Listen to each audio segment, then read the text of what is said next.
하루를 살아가는 아침 묵상 1월 30일 오늘의 본문은 여호수아 20장 1절에서 9절까지의 내용입니다.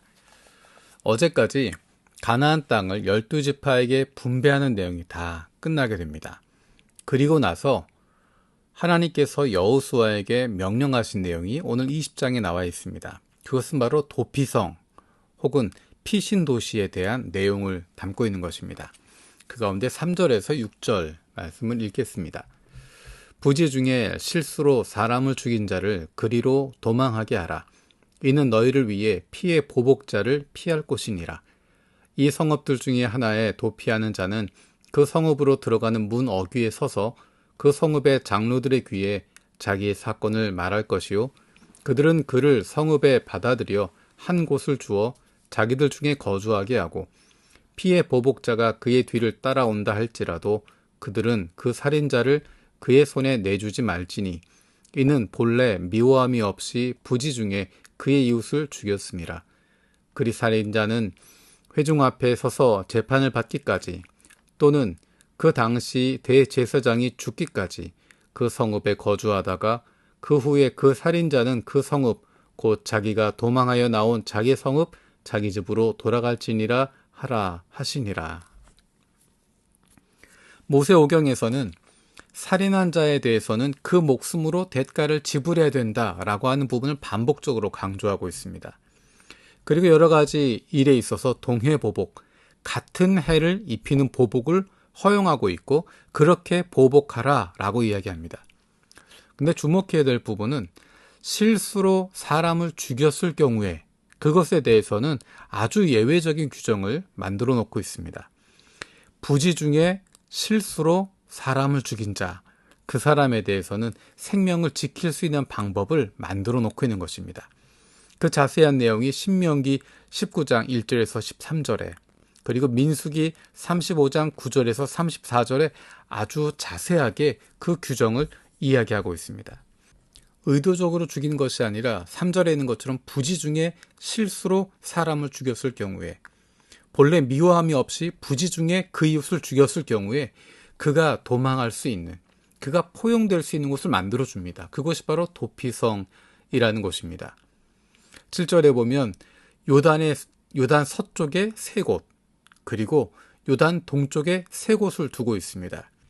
그래서 그렇게 실수하고 실패했을 때, 문제를 일으켰을 때, 불행을 만나게 되었을 때 그들이 접근할 수 있도록 구체적인 장소들을 만들어 두고 있습니다. 앞에서 이야기했던 것처럼 율법에서는 사람을 목숨을 상하게 한 경우는 그 목숨으로 갚게 되어 있습니다.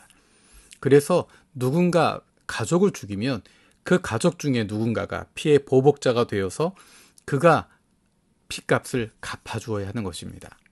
하지만 의도적으로 죽인 것이 아니라 실수로 잘못해서 그런 잘못을 저지르게 되었을 때 그 사람이 재판받을 수 있는 기회를 만들어주고 그가 보호받을 수 있는 기회를 만들어주는 것이 바로 도피성입니다.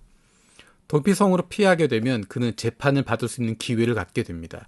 정말로 이 사람이 의도적으로 죽인 것인지 아니면 전혀 의도가 없었는데 실수로 그런 일을 저지르게 된 것인지에 대해서 재판을 받을 수 있게 됩니다. 그리고 그 재판을 통해서 그가 실수였는지 아니었는지를 판정하게 되고 그가 실수로 죽인 것이라면 그는 도피성 안에서 보호를 받게 됩니다. 그가 의도적으로 죽인 것이라면 그는 자기의 목숨으로 그 대가를 치러야 하는 것입니다. 그런데 미워함이 없이 부지 중에 살인한 자를 보호하지만 그에게 주어지는 것은 또 한 가지는 대가를 치르게 되는 것입니다. 자기가 의도해서 죽인 것이 아니기 때문에 자기의 목숨으로 치르는 것은 아니지만 그 사람은 도피성에 들어가서 살아야 하는 것입니다. 내가 실수였지만, 내가 잘못했지만 누군가의 생명을 상하게 했다고 하는 것, 그것에 대한 책임을, 대가를 도피성 안에 살면서 치르게 되는 것입니다. 자기의 공동체로부터 격리되어져서, 자기의 가정으로부터 떨어져서 도피성에서 지내는 것입니다. 그리고 그 도피성에 있는 대제사장이 죽으면 그때는 자기가 도망하여 나온 자기 성읍, 자기 집으로 돌아갈 수 있게 해주는 것입니다. 이것은 부지 중에 살인한 사람, 그 사람을 보호하는 것이기도 하지만 그가 대가를 치르게 하는 것입니다. 그리고 아픔 당한 이들에게도 어느 정도의 위로를 줄 수 있게 되는 것입니다. 그리고 이 도피성은 이스라엘 사람들만 하는 것이 아니라 이스라엘의 모든 자손과 그들 중에 거류하고 있는 모든 거류민들을 위해서도 하는 것이고, 누구든지 실수로 사람을 죽였을 때 도피성으로 피할 수 있도록 만들어주고 있습니다. 이 도피성의 모습은 우리에게 정의와 은혜의 모습을 보여주고 있습니다. 무작정 사람을 죽였으니 죽어야 된다라는 것이 아니라 그의 실수를 용납해 주는 것이고 포용해 주는 것입니다. 사람은 누구나 실수하고 실패할 수 있습니다. 갑작스러운 불행이 닥칠 수 있습니다. 이런 사람들에게 필요한 것은 포용하는 것이고 용납하는 것입니다. 그래서 정의와 은혜는 균형이 필요합니다. 그것을 위해서 만들어주신 것이 도피성의 모습입니다. 그리고 이 도피성을 통해서 우리가 발견할 수 있는 것이 예수 그리스도의 십자가를 통해서 우리에게 주신 하나님의 은혜입니다. 우리는 죽을 수밖에 없는 죄인들인데 우리를 그리스도께서 품어주셨습니다. 우리를 포용해 주시고 용납해 주셨습니다. 그분 안에서 우리는 생명을 얻게 되었고 그 생명을 누리게 되었습니다. 우리에게 주신 은혜, 그 은혜에 감사하고 그 은혜를 소중하게 여길 수 있어야 됩니다. 당연한 것이 아니라 우리에게 주어진 소중한 은혜라고 하는 것, 그것에 대한 감사함이, 그것에 대한 소중함이 우리 안에 있기를 원합니다.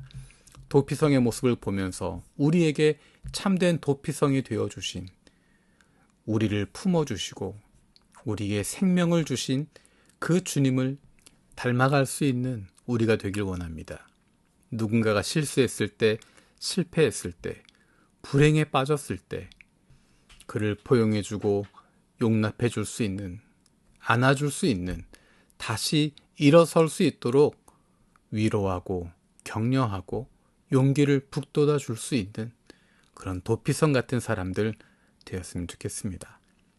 살아계신 아버지 하나님 감사드립니다. 이스라엘 가운데 주신 도피성을 보며 우리를 위하여 도피성 되어 주신 예수님을 기억합니다. 그리고 우리도 도피성 같은 사람들이 되기를 원합니다.